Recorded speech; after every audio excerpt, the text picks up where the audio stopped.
بسم اللہ الرحمن الرحیم۔ لڑکیوں میں یا خواتین میں بھی بعض اوقات کچھ نام ایسے مشہور ہو جاتے ہیں کہ جن کی وجہ سے برا نہیں سمجھتی، نہ وہ عیب کی نیت سے کہا جاتا ہے۔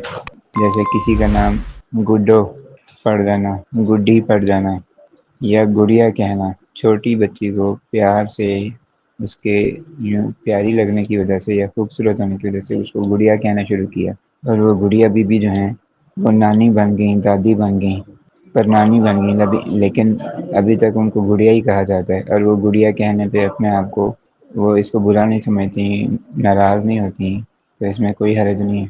تو اس قسم کے نام اگر پیار سے رکھ دیے جائیں، یا کہ کسی کا نام اس طرح سے پڑ جائے اور اس میں نہ عیب سمجھا جاتا ہو، یعنی نہ سننے والے دیکھنے والے اس کو عیب سمجھیں اور نہ عیب کی نیت سے کہا جاتا ہو، تو پھر تو ایسا کہنا جائز ہے، اس میں کوئی حرج نہیں۔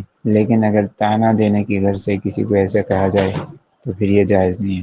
جیسے موٹے کو اس لیے کہنا کہ موٹا ہے، اس لیے کہنا اوے موٹے یا موٹو، ٹھیک ہے۔ کوئی پتلا آدمی ہے تو اس کو کہنا پتلو، اوے پتلے، اوے سکے۔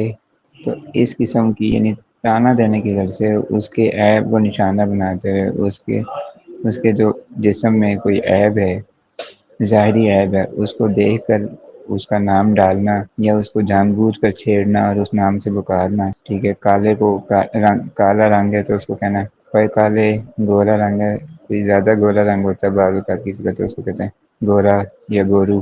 تو اس قسم کا یعنی طعنہ دینے کی غرض سے یا عیب کی نیت سے کسی کو اس طرح سے کہنا جائز نہیں ہے۔ ہاں، اگر طعنہ نہ دینا ہو، عیب کی نیت نہ ہو، تو پھر اس میں شرعاً کوئی حرج نہیں ہے۔ اس کے ضمن میں قرآن پاک سے ایک آیت آپ کے سامنے پیش کی جاتی ہے۔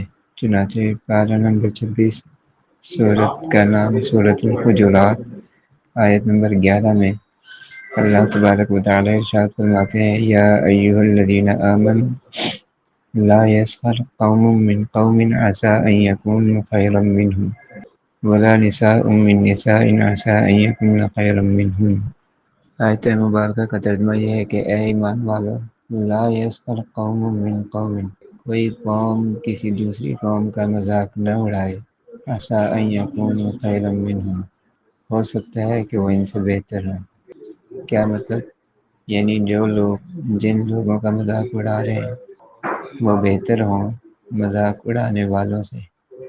تو یہ تو اللہ تعالیٰ کے ہاں معاملہ نا کہ کون بہتر ہے، مذاق اڑانے والا یہ جس کا مذاق اڑایا گیا۔ تو بہرحال اللہ تعالیٰ فرما رہے ہیں کہ کسی کا مذاق نہ اڑاؤ، ہو سکتا ہے وہ تم سے بہتر ہو۔ وَلَا نِسَاءٌ مِّن نِّسَاءٍ عَسَىٰ أَن يَكُنَّ خَيْرًا مِّنْهُنَّ، اور نہ ہی عورتیں دوسری عورتوں کا مذاق اڑائیں کہ ہو سکتا ہے کہ وہ عورتیں ان سے بہتر ہوں جن کا یہ عورتیں مذاق اڑا رہی ہیں۔ یعنی آسان اور سادہ لفظوں میں یہ سمجھیں کہ اگر آپ کسی کا مذاق اڑا رہے ہیں تو ہو سکتا ہے اللہ کے نزدیک آپ کا مقام و مرتبہ کم ہو، اور جس کا آپ مذاق اڑا رہے ہیں وہ اللہ تعالیٰ کے نزدیک زیادہ بہتر ہو، اس کا مقام اور مرتبہ اللہ تعالیٰ کے ہاں زیادہ بلند ہو، وہ آپ سے ہر اعتبار سے یا مختلف اعتبار سے بہتر ہو، تو اس لیے کسی کا مذاق نہیں اڑانا چاہیے۔ اسی طرح خواتین کے لیے بھی یہی حکم ہے کہ ایک خاتون یا کچھ خواتین مل کے جن دوسری خواتین کا مذاق اڑا رہی ہیں، ہو سکتا ہے وہ ان سے ہر لحاظ سے یا کسی نہ کسی اعتبار سے بہتر ہوں، ٹھیک ہے نا۔ تو جو بندہ اپنے سے بہتر ہو اس کا مذاق کیسے اڑا سکتے ہیں؟ آپ کسی کا مذاق تبھی اڑا سکتے ہیں نا جب آپ اس سے بہتر۔ اللہ فرما رہے ہیں کہ ہو سکتا ہے وہ تم سے بہتر ہو، جب وہ آپ سے بہتر ہوں گے تو آپ ان کا مذاق کس منہ سے اڑا سکتے ہیں؟ آپ کے لیے تو ان کا مذاق اڑانا درست ہی نہیں ہے۔ ویسے بھی اللہ نے جب منع کر دیا تو کسی کا مذاق اڑانا جائز نہیں ہے۔